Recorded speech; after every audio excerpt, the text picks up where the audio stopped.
Doesn't it normally happen that we try to control everything around us? We try to control people, we try to control situations. In a way, we try to control everything. But are we really successful? I mean, we can't even control our own emotions, we can't even control our own mind, let alone controlling every situation around us. But the question is, why does it happen? Why do we have the propensity? Why do we have that desire to control everything? Is there something that we don't know? Today we are going to find out from the Bhagavad Gita as to what Sri Krishna says about this regard. Hare Krishna everyone, I am Kavya Budhiraja. Welcome back to Being Krishna Conscious, and without any further delay, let us begin with this video.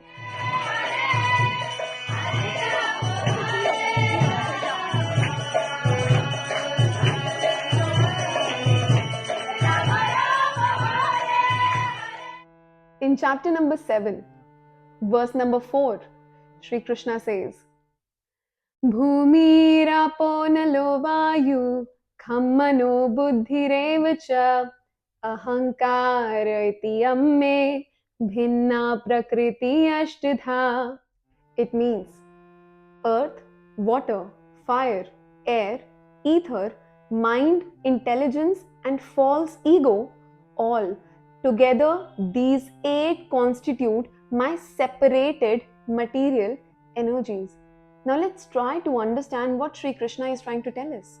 He says, Bhumi, yani ki Prithvi or earth, Apo, water, Jal, Anala, which means Agni, fire, Vayu, air, Kham, ether or Akash.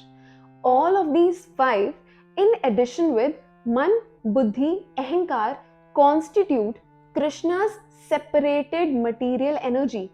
So firstly, let us talk about Prithvi or earth element. You know, the land upon which we build our houses, or even a patra, a vessel in which we have water. All of these represent the earth element of this nature, this prakriti. Nextly, we have Jal. Normally we see water bodies like lakes, ocean. In fact, even if we look at a human body, almost 60% of our body is made up of water. So in that way, we can also observe water element present in our nature. Nextly, we have fire element. Now fire, right from the sun to the digestive fire in our body, everything is fire element or Agni or Anala.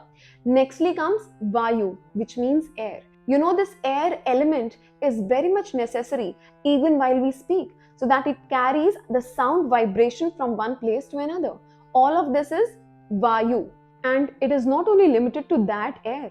Rather, another form of Vayu, another form of air is Pran Vayu, which is the very life air of our existence. And lastly, we have the Kham element. Now, Kham is Akash or ether.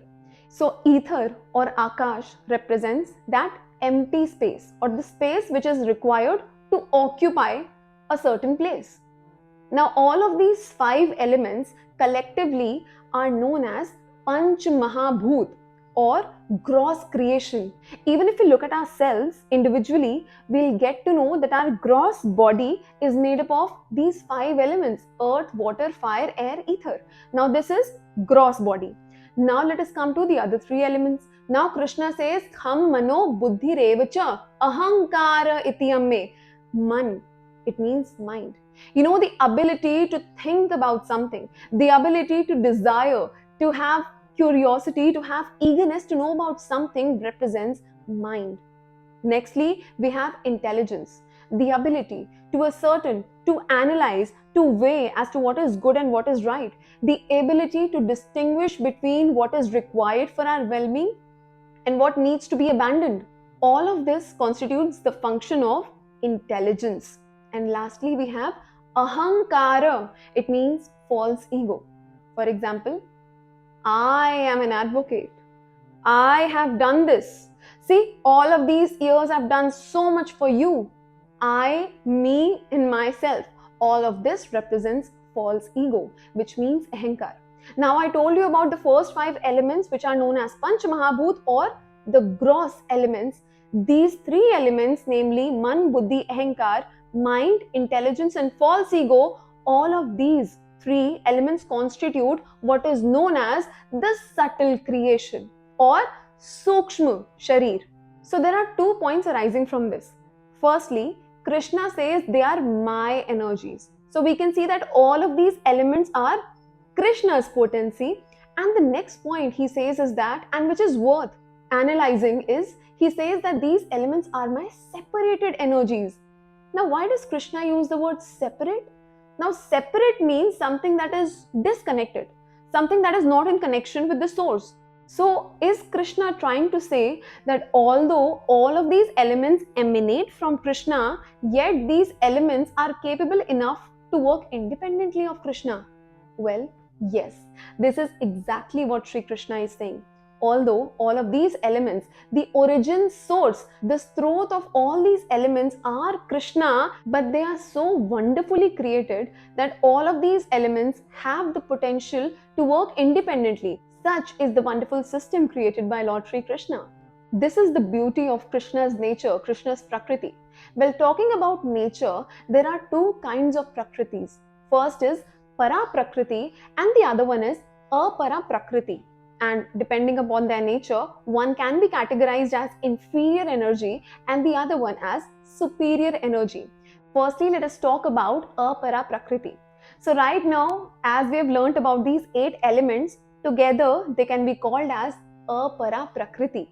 And in the very next verse, which is chapter number 7, verse number 5, Sri Krishna says that there is another type of Prakriti which is superior in nature, and that is Jivatma or the soul. So these 8 elements are Apara Prakriti and Jivatma is Para Prakriti.